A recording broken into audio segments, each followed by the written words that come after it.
candidates have already moved on, but that margin of victory was quite substantial.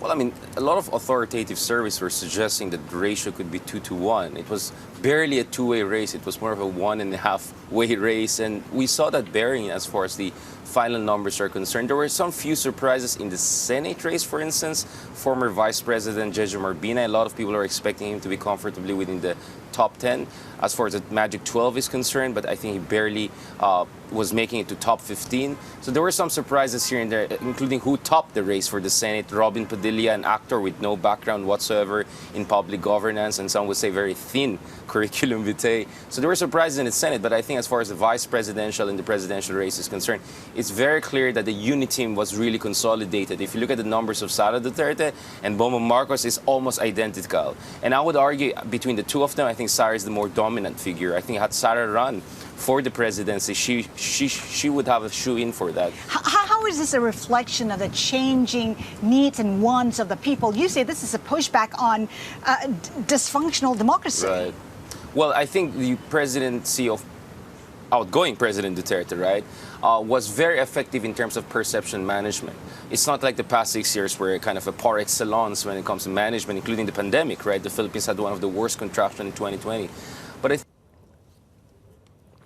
of this administration, the, let's call it disinformation networks, let's just be honest about it, they did a very good job of pointing out that every problem we're seeing, even under the current president, has its roots in the previous reformist liberal administrations, not to mention pointing Leni Robredo as nothing but a rehashed, repackaged version of a discredited past. That kind of disinformation, I think, attacks by both the houses of Duterte and Marcos was very, very effective. So a lot of people, to be honest, as Linda, I think we're voting against Leni Robredo rather than voting for Bongbong Marcos. And a lot of people who voted for Bongbong Marcos were voting more for Sara Duterte, but since she was not running for the presidency, they settled for Bongbong Marcos. Because if you look at Bongbong Marcos, he's not necessarily the most authentic figure a la Duterte or his own father back in the day, who was the last president, as far as recent history is concerned, to have one majority.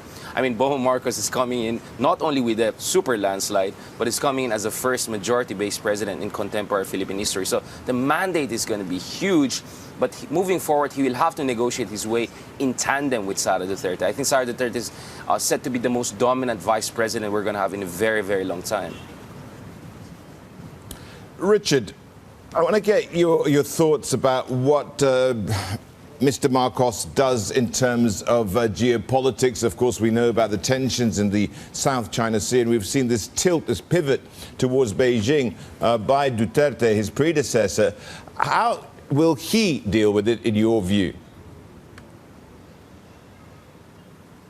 Right. I mean, of course, the common perception is, as far as Bongbong Marcos is concerned, he's a continuity candidate. He's much more comfortable with China. I mean, he met, Mao Zedong back in the day, where his father normalized ties with China. But I think it's quite also different from President Duterte. President Duterte had lifelong grievances against the West. He had an infatuation with China, with Russia, with President Putin that I don't think Bongbong Marcos shares. Bongbong Marcos may have not graduated from Oxford or Wharton, but he at least had some stints in the West. Much of his family is Western by culture. He's an Anglophile himself. He loves underground British culture and music. So he's going to be a very different specimen compared to Duterte. And I think if Biden administration, if the West engages him with the right note, I think there's some room in terms of improving Philippine-U.S. relations, Philippine-West relations in ways that was never going to be the case with Duterte, who never bothered to even attend a single major summit in the West. I think Bongbong Marcos could attend the Asia-ASEAN summit later this year in Brussels. I think he will be open to meet a lot of Western leaders in ways that Duterte was not. And lastly, Bongbong Marcos is not gung-ho on pivoting towards China. He already has a good relationship with China, formerly when they were in charge of Ilocos Norte. But, I don't think he's going to go for a hard pivot the way Duterte went. Or I don't think we're going to hear the kind of slavish rhetoric we heard from Duterte vis-a-vis China. So that's going to be an improvement in some ways for me.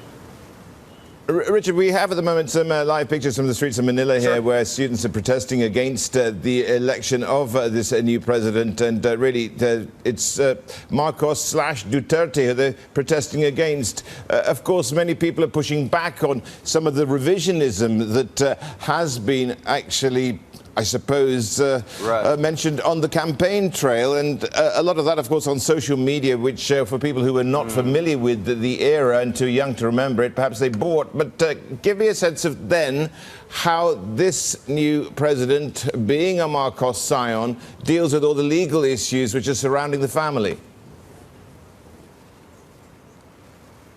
Right. I mean, this is going to be the issue for a lot of people who are going to be very unhappy with the result. I mean, maybe, yes, Marcos got a significant support base, but the opposition was able to garner close to 14 million votes. And a lot of supporters of Leni Robredo are really passionately against the Marcoses. So if the opposition mobilizes, if Leni gets, things together, then they can put a lot of brakes on a potentially extremely revisionist, or let's just call it a maximalist version of a Bongbong Marcos Sara Duterte administration. So I think much will also depend on how the opposition will pick up, the pieces after these elections. Leni Robredo, just a few hours earlier, gave a semi-concession speech, but it was very defiant, and she made it very clear this is just the beginning of a new movement to make sure that the Marcoses' return to the Malacanang will not mean another return to dictatorship. So I think that's something that we have to watch out. As far as Marcos himself is concerned, he's a hybrid. He's taking advantage of his father's name, the strongman dictatorial image. At the same time, he himself projects himself almost like a K-pop star, an anodyne, avuncular, charming, urbane guy. So we have to see which one of him we're going to see more of his father or more of that side of him, which is more anodyne. Very, very popular on TikTok, for sure. I'm just wondering, before we let you go, how will his economy team look like? Right. I won't be surprised, just like his father, his cabinet will have a lot of A-list people. I think on foreign secretary or foreign ambassador to U.S., a relative of his, Babe Romualdez, perhaps would be in the foreign secretary position. That's important because I think striking a digital trade deal with America, pushing the free trade agreement with the Americas, reaching out to other partners, Western partners, those relationships that were not developed very well. Finance minister. And I think as far as finance and other technocratic positions are concerned, there are a lot of names there. I think in coming days we'll have an idea, but I won't be surprised some big, good names will be there, and we'll see a continuity in terms of macroeconomic responsibility that we have seen over the past decade and a half under the past three administrations.